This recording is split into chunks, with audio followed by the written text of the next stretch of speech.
Good morning आप सभी को। आप सभी का स्वागत है आपकी अपने क्लास यूएसवाई क्लासेस में। तो हम पढ़ रहे थे संज्ञा। ठीक, तो ये संज्ञा पे हमारा दूसरा वीडियो है। पहला वीडियो यूट्यूब पे आप लोगों को मिलेगा संज्ञा भाग 1 से। ये दूसरा वीडियो हम संज्ञा पे पढ़ेंगे। तो हम लोगों ने संज्ञा की परिभाषा देखी थी। क्या देखा था? संज्ञा की परिभाषा देखा था कि संज्ञा किसे कहते हैं, संज्ञा विकारी शब्द होता है, संज्ञा के कितने भेद होते हैं। तो हमने पढ़ा था कि संज्ञा के 5 भेद होते हैं। फिर हम पढ़े थे धर्म के आधार पे कितने होते हैं, वस्तु के आधार पे कितने होते हैं।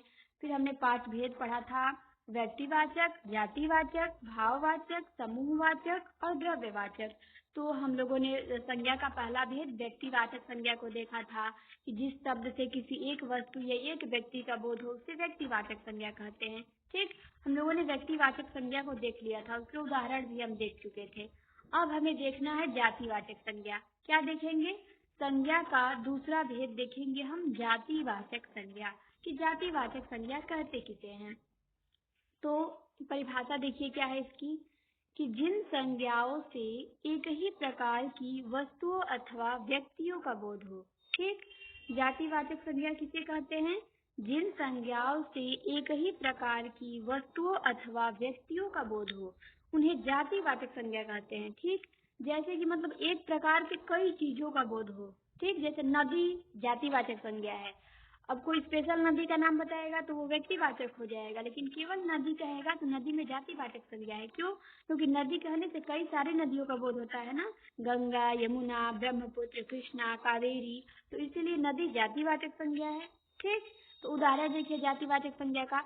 जैसे मनुष्य है, मनुष्य कहने से सभी प्रकार के मनुष्यों का बोध होता है, केवल एक किसी मनुष्य का बोध नहीं होता है।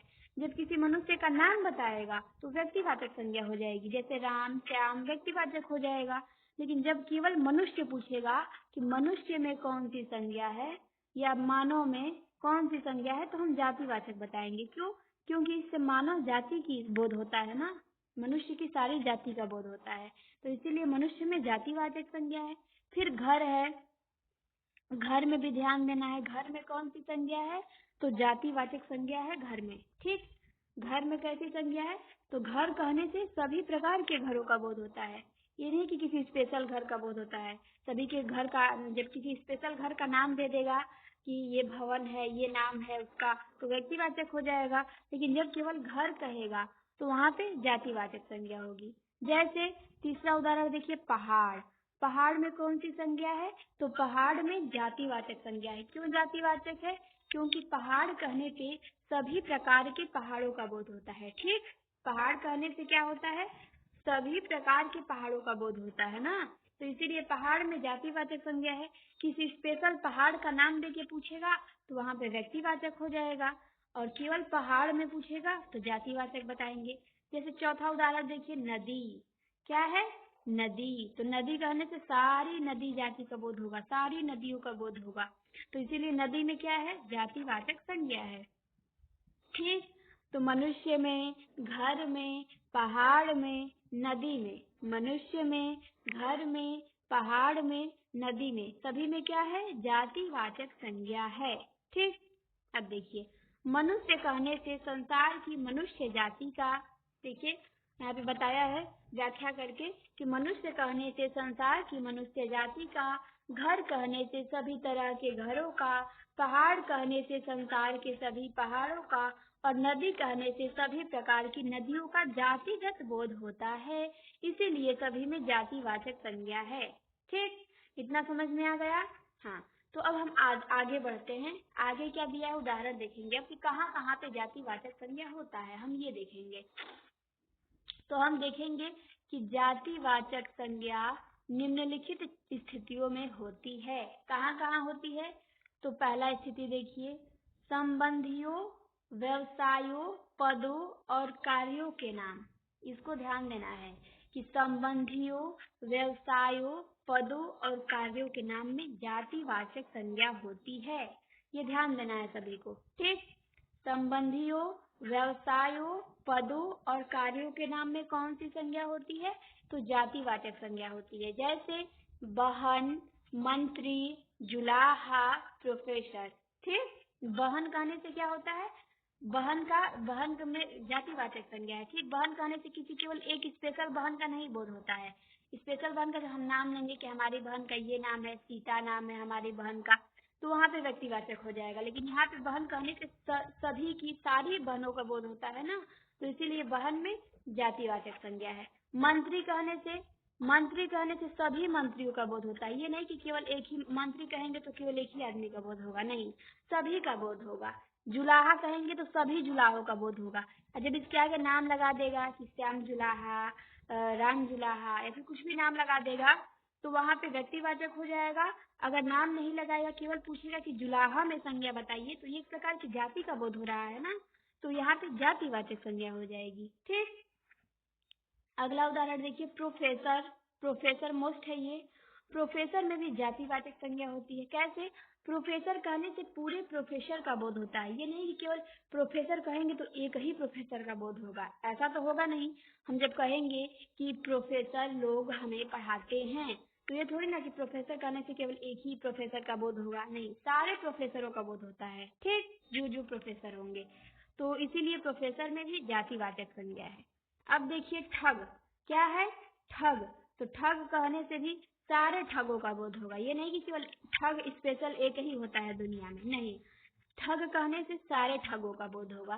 तो इसीलिए ध्यान देना है कि बहन, मंत्री, जुलाहा, प्रोफेसर, ठग। बहन, मंत्री, जुलाहा, प्रोफेसर, ठग, सभी में क्या है? जातिवाचक संज्ञा है। क्लियर है? चलिए आगे बढ़ते हैं। अब हम देखेंगे जातिवाचक संज्ञा का दूसरा पॉइंट, कि दूसरा पॉइंट क्या दिया है यहाँ पे। दूसरा क्या दिया है कि पशु पक्षियों के नाम। पशु पक्षियों के नाम में भी क्या होता है? जातिवाचक संज्ञा होती है। जैसे घोड़ा। घोड़ा में कौन सी संज्ञा है?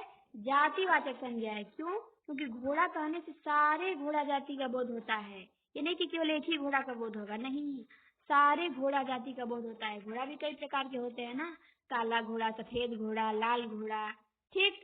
तो घोड़ा कहने से सारे घोड़े जाति का बोध होगा, इसीलिए इसमें जातिवाचक संज्ञा है। गाय। गाय भी कई प्रकार की होती है, इनकी भी अलग अलग जाति होती है, गायों की भी। तो केवल गाय कहेगा तो इसमें जातिवाचक संज्ञा होगी। कौवा। कौवा से भी कहने से सारी कौवा जाति की बोध होती है। क्या होता है? सारी कौवा जाति की बोध होती है ना, तो इसीलिए कौवा में भी जातिवाचक संज्ञा होती है। तोता। तोता कहने से भी सारे तोता जाति की बोध होती है, केवल एक तोता का बोध होता नहीं है।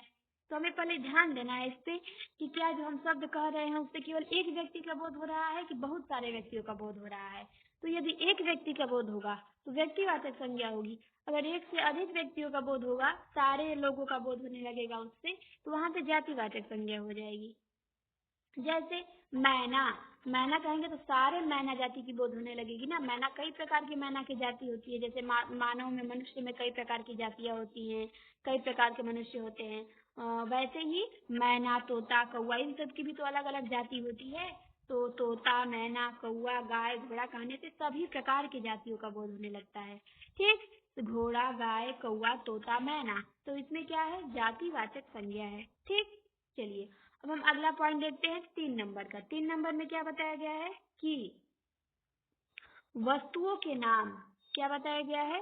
कि वस्तुओं के नाम में भी जातिवाचक संज्ञा होती है। जैसे मकान हो गया, कुर्सी हो गया, घड़ी हो गया, पुस्तक हो गया, कलम हो गया, टेबुल हो गया, ठीक। तो इसमें भी क्या होती है? जातिवाचक संज्ञा होती है। मकान कहेंगे तो सभी प्रकार के मकानों का बोध होगा ना, केवल स्पेशल एक मकान का नहीं बोध होता है, ठीक। तो इसीलिए मकान में भी जातिवाचक संज्ञा है। कुर्सी कहेंगे तो कुर्सी भी कई प्रकार की होती है। तो कुर्सी कहने से सारे कुर्सियों का बोध होने लगेगा। ये नहीं कि केवल स्पेशल एक ही कुर्सी का बोध होगा, प्लास्टिक का या लकड़ी वाली कुर्सी का। कुर्सी कई प्रकार की होती है, ठीक। तो इसलिए कुर्सी में जातिवाचक संज्ञा है। घड़ी। घड़ी कहने से सारी घड़ियों का बोध होने लगा। ये नहीं कि घड़ी कहेंगे तो केवल एक ही घड़ी का बोध होगा स्पेशल, नहीं, घड़ी कई प्रकार की होती है, ठीक। पुस्तक कहने से केवल पुस्तक में पूछेगा तो जातिवाचक संज्ञा बताएंगे, क्योंकि पुस्तक कई प्रकार की होती है ना, बहुत सारी पुस्तकें हैं। जब स्पेशल किसी पुस्तक का नाम लेके पूछेगा, जैसे मानस हो गया, रामायण हो गया, या फिर कामायनी हो गया, या फिर साकेत हो गया, स्पेशल पुस्तकों का नाम लेके पूछेगा तो उसमें व्यक्तिवाचक होगी। लेकिन केवल पुस्तक में पूछेगा तो इसमें जातिवाचक संज्ञा हो जाएगी, ठीक। कलम में भी कौन सी संज्ञा होगी? जातिवाचक संज्ञा। कलम कहने से सारी प्रकार की कलमों का बोध होने लगेगा। टेबुल में भी जातिवाचक संज्ञा होगी। ठीक, तो ध्यान देना है, वस्तुओं के नाम में जातिवाचक संज्ञा होती है। तो मकान, कुर्सी, घड़ी, पुस्तक, कलम, टेबुल सभी में क्या है? तो जातिवाचक संज्ञा है। ठीक, अब देखते हैं हम लास्ट पॉइंट जातिवाचक संज्ञा का चौथा नंबर का पॉइंट क्या है कि प्राकृतिक तत्वों के नाम में भी जातिवाचक संज्ञा होती है। जैसे तूफान है, बिजली है, वर्षा है, भूकंप है और ज्वालामुखी है। क्या है? तूफान। जैसे तूफान कहेंगे ना, तो तूफान आते हैं तो उसका हमेशा अलग अलग नाम रखा जाता है तूफान का। ठीक, हर तूफान का अलग अलग नाम रखा जाता है। ये नहीं कि तूफान केवल एक ही होता है, तूफान कई प्रकार के होते हैं। तो तूफान कहने से सारे तूफानों का बोध होने लगता है। ठीक, तो क्या होगा? जातिवाचक संज्ञा होगी। बिजली भी कई प्रकार की होती है, तो बिजली कहने से भी सारी प्रकार की बिजलियों का बोध होगा। वर्षा कहने से भी सारी प्रकार की वर्षाओं का बोध होगा। वर्षा भी कई प्रकार की होती है। ठीक, वर्षा की भी कई प्रकार है, तो वर्षा कहने से सारी प्रकार की वर्षाओं का बोध होने लगेगा। इसीलिए इसमें क्या है? जातिवाचक संज्ञा है। अब भूकंप कहेंगे तो भूकंप का भी, जब भूकंप आता है तो उसका अलग अलग नाम रखा जाता है कि भूकंप का ये नाम था, ये ऐसा भूकंप था, ये ऐसा भूकंप था। तो भूकंप कहने से सारे प्रकार के भूकंप का बोध होता है। ठीक, यानी कि केवल एक स्पेशल भूकंप का बोध होता है। तो इसीलिए यहाँ पे भी जातिवाचक संज्ञा है। अब आ गया ज्वालामुखी। तो पता है सभी को, ज्वालामुखी भी कई प्रकार की होती है, पढ़े होंगे आप सभी। तो यहाँ पे ज्वालामुखी कहने से सभी प्रकार की ज्वालामुखी का बोध हो रहा है, केवल स्पेशल एक ज्वालामुखी का नाम देके नहीं पूछा है। ठीक, तो इसीलिए ज्वालामुखी में भी जातिवाचक संज्ञा है। तो हम लोगों ने जातिवाचक संज्ञा को पढ़ लिया। तो किसमें? संबंधियों, व्यवसायों, पदों और कार्यों के नाम, जैसे बहन, मंत्री, जुलाहा, प्रोफेसर, ठग, क्या है? जातिवाचक संज्ञा है। पशु पक्षियों के नाम, जैसे घोड़ा, गाय, कौवा, तोता, मैना, क्या है? जातिवाचक संज्ञा है। वस्तुओं के नाम, जैसे मकान, कुर्सी, घड़ी, पुस्तक, कलम, टेबुल, क्या है? जातिवाचक संज्ञा है।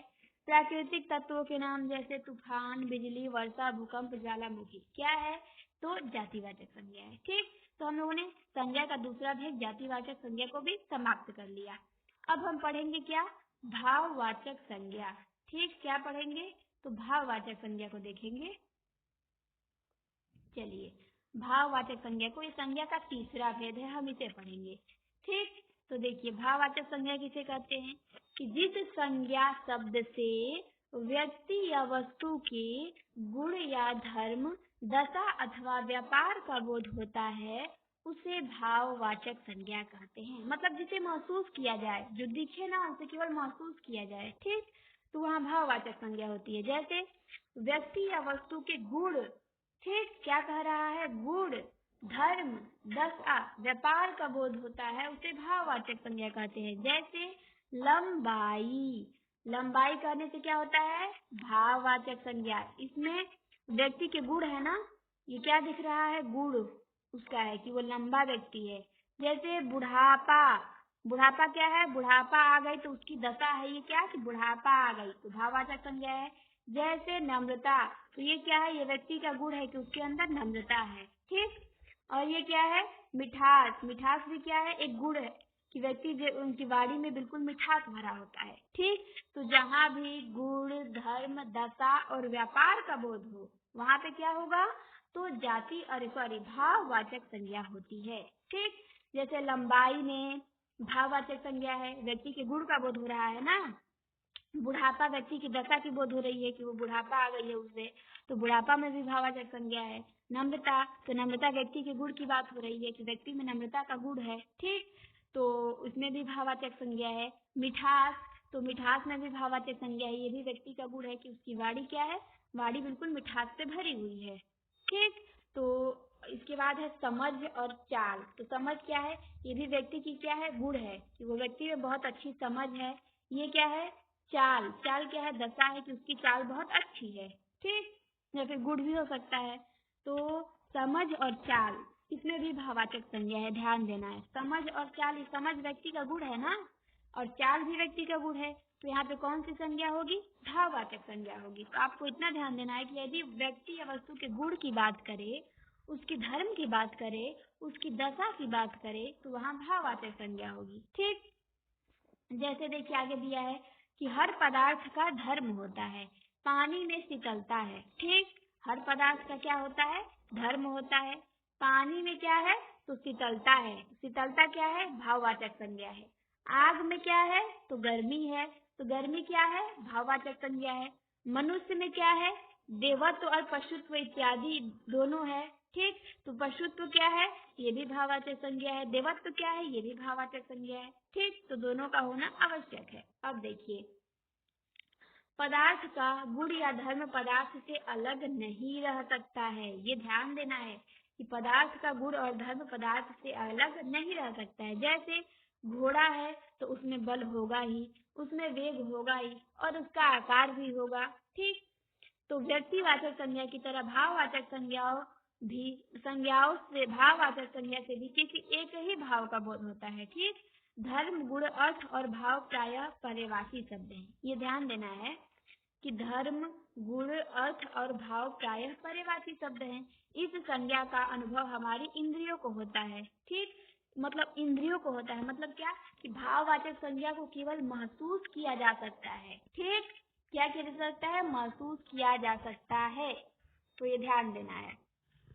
अब देखिए, और भाववाचक संज्ञा का बहुवचन नहीं होता है। ये सबसे ध्यान देने वाला पार्ट है कि भाववाचक संज्ञा का क्या? इसका बहुवचन नहीं होता है। भाववाचक संज्ञाएं सदैव एक वचन में होती हैं। ये ध्यान देना है आप सभी को कि भाववाचक संज्ञाएं सदैव एक वचन में होती हैं। और भाववाचक संज्ञाओं का अनुभव पूछेगा कि किस संज्ञा का अनुभव हमारी इंद्रियों द्वारा होता है, तो भाववाचक संज्ञा का। ठीक, और इनका बहुवचन नहीं होता है। जैसे लंबाई में एक वचन है, बुढ़ापा में भी एक वचन है, नम्रता में भी एक वचन है, मिठास में भी एक वचन है। ठीक, क्योंकि इसका बहुवचन होता ही नहीं है। चलिए, अब आते हैं हम भाववाचक संज्ञाओं का निर्माण। देखेंगे कि भाववाचक संज्ञाओं का निर्माण कैसे होता है। तो भाववाचक संज्ञाओं का निर्माण जातिवाचक संज्ञा से होता है, विशेषण से होता है, क्रिया से भी होता है, सर्वनाम से होता है, अव्यय से होता है और अव्यय में प्रत्यय लगाकर होता है। ठीक, तो हम उदाहरण देखेंगे। अब यहाँ पे भाववाचक संज्ञाओं का देखेंगे कि निर्माण कैसे होता है। तो हम देखेंगे, क्या देखेंगे? पहला पॉइंट हमारा क्या है कि जातिवाचक संज्ञा से भाववाचक संज्ञा कैसे बनता है। ठीक, अब हम देखेंगे कि जातिवाचक संज्ञा से कैसे भाववाचक संज्ञा बनता है। तो अब देखिए, उदाहरण दिया हुआ है यहाँ, बूढ़ा दिया है ना, बूढ़ा। तो बूढ़ा क्या है? जातिवाचक संज्ञा है। तो बूढ़ा से बना है बुढ़ापा। तो बुढ़ापा क्या है? भाववाचक संज्ञा है। ठीक, तो ये बूढ़ा जातिवाचक है और बुढ़ापा भाववाचक है। तो हम कहेंगे कि ये जातिवाचक से भाववाचक संज्ञा बना है बुढ़ापा। ठीक, अब देखिए, लड़का है तो लड़का क्या है? जातिवाचक संज्ञा है। ठीक, लड़का है तो लड़का क्या है? जातिवाचक संज्ञा है। तो लड़का से क्या बना है? लड़का से क्या बना है? लड़कपन बना है। तो लड़कपन क्या है? भाववाचक संज्ञा है। ठीक, तो लड़का जातिवाचक संज्ञा है, तो जातिवाचक संज्ञा से लड़कपन बना है, लड़कपन भाववाचक संज्ञा है। अब देखिए, मित्र। मित्र क्या है? ये ध्यान देना है, बहुत इंपॉर्टेंट है ये, इसको बिल्कुल ध्यान देना है कि मित्र क्या है? मित्र भाववाचक संज्ञा, मित्र जातिवाचक संज्ञा है। ठीक, तो मित्र से बना है मित्रता। तो मित्रता क्या है? भाववाचक संज्ञा है। मित्र जातिवाचक है और जातिवाचक मित्र से बना है भाववाचक संज्ञा मित्रता। ठीक, जैसे दास देखिए, दास जातिवाचक है, दास से दासत्व बना है, भाववाचक है।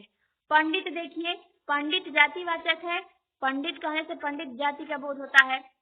ठीक, और पंडिताई, पंडिताई क्या है? पंडित से पंडिताई बना है, तो पंडिताई भाववाचक है। ठीक, तो यहाँ पे हम देखेंगे कि बुढ़ापा हो गया, लड़कपन हो गया, मित्रता हो गया, दासत्व हो गया और पंडिताई हो गया।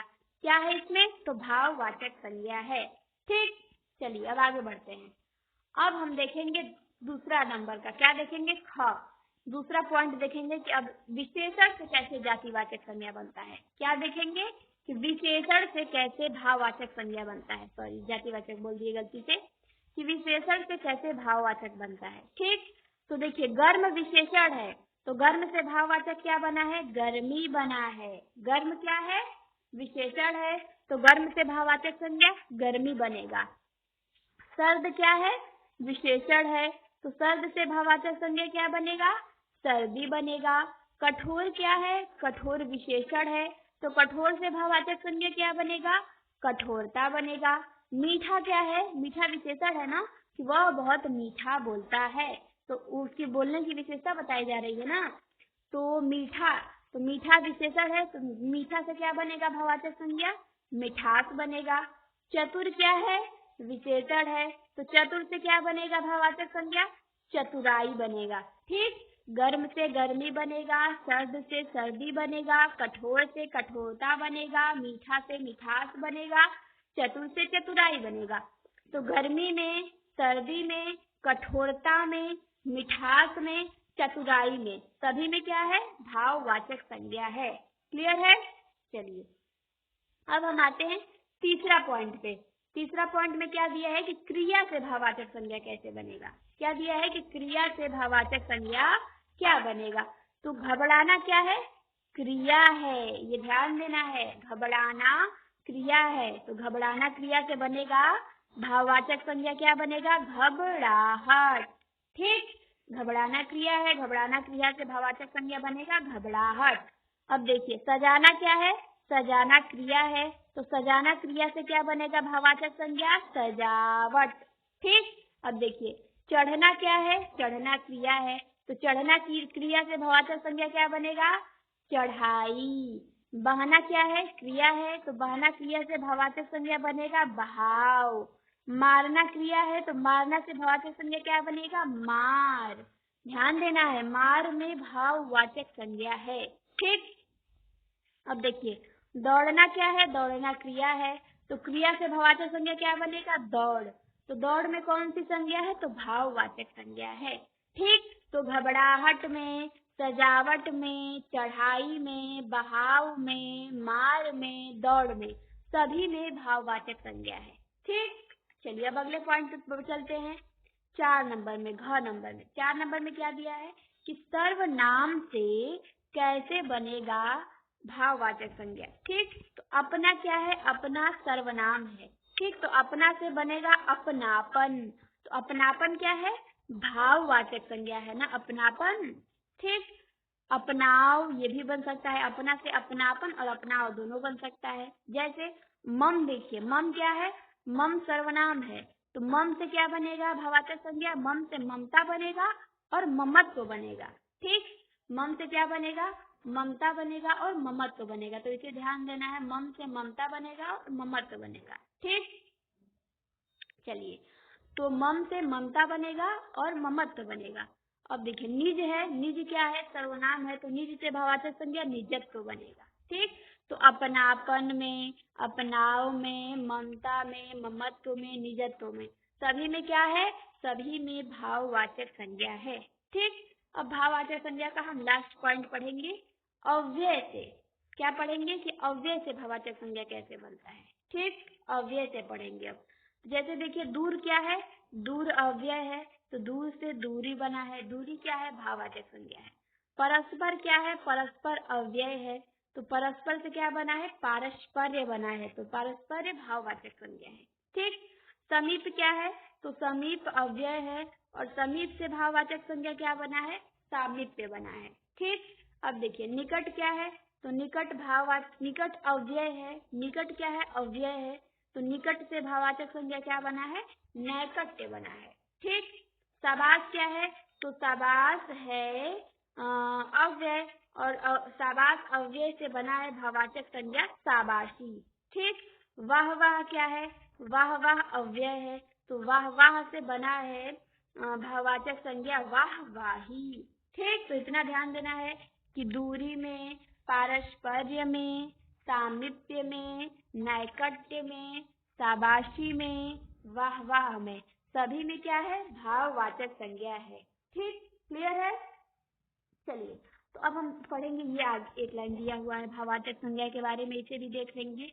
भाववाचक संज्ञा में जिन शब्दों का प्रयोग होता है उनके धर्म में या तो गुण होगा, या अवस्था, या व्यापार होगा। ऊपर दिए गए उदाहरण कथन की पुष्टि करते हैं। ठीक। यहाँ पे यही बता रहा है भाववाचक संज्ञा में क्या होता है? जिन शब्दों का प्रयोग किया जाता है उसमें उनका धर्म होगा, या गुण होगा, अवस्था होगा, या व्यापार होगा। ठीक, तो हम लोगों ने जातिवाचक संज्ञा देखा और भाववाचक संज्ञा देखा। हम लोगों ने आज 2 संज्ञाओं को क्लास में देखा और पिछले वीडियो में हम लोगों ने व्यक्तिवाचक संज्ञा को देखा था।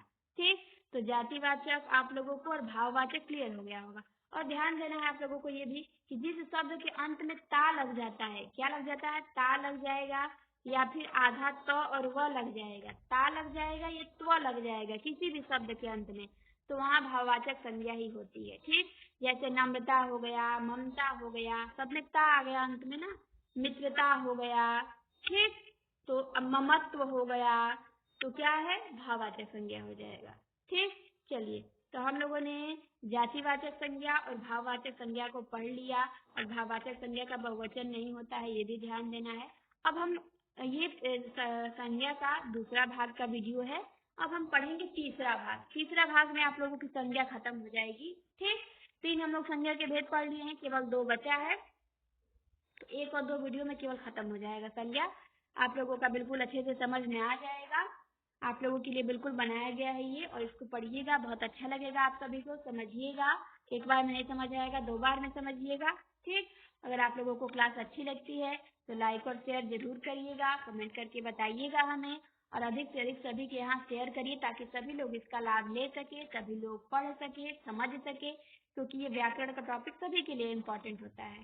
ठीक, तो चलिए अब हम क्लास को यहीं पे बंद करते हैं। मिलते हैं नेक्स्ट वीडियो में।